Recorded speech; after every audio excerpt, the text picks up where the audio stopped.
Good morning. This is the second segment in our anecdote about the elections.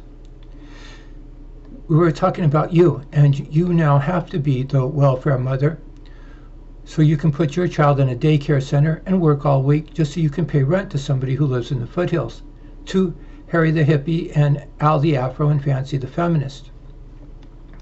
You have to have an attitude, and you can't even have the attitude of being normal and well adjusted.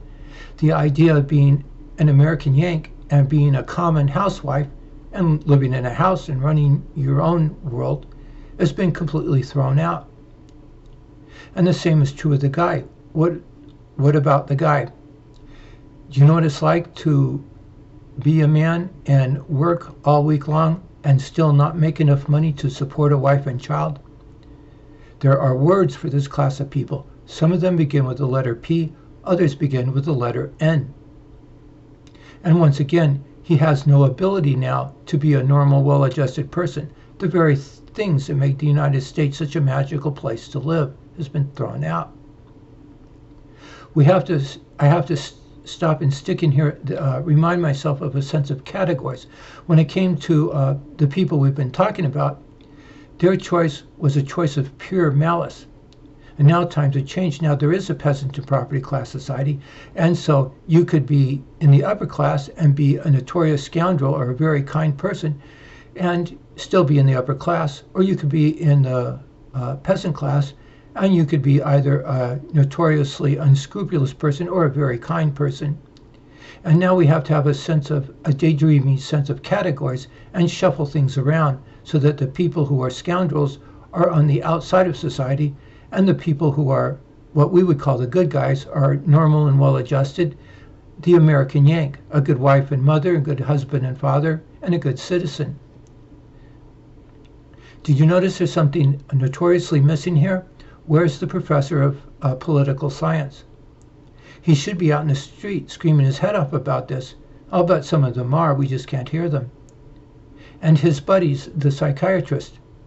What's the attitude and personality of the Harry the hippie and Al the Afro and Donna the Dyke, the people who changed our society? And what's the attitude of people who have to live in a peasant world?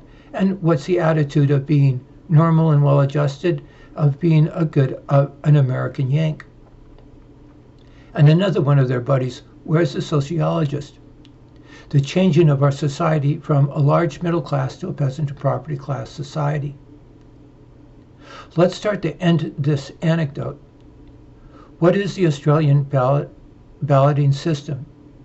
What did we throw out? What do the communist countries do? Communism is the prima donna intellectuals government, and communism throws out a judicial court and a judicial press and a judicial elections. Judicial meaning to establish facts that are true, as opposed to the sophistical, which means to establish facts that aren't true as true. They don't lie, they just don't tell the truth. And there's an attitude associated with it.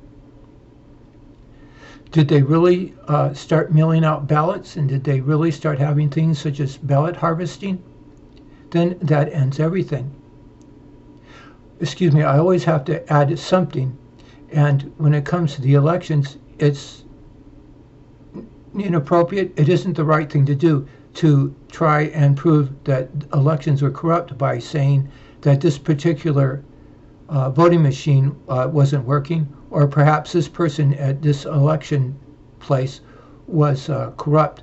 It just won't work. You'll never be able to prove anything. It may be true, but you won't be able to prove it. And when it comes to this sort of thing, you go upstairs. Did they really start mailing out ballots? Did they really start having ballot harvesting? Well, then that ends everything. But we'll ask. We shall collect notes and ask. It really is part of our picture, isn't it? These elections really are a part of throwing out everything, isn't it? We'll see you on the next anecdote.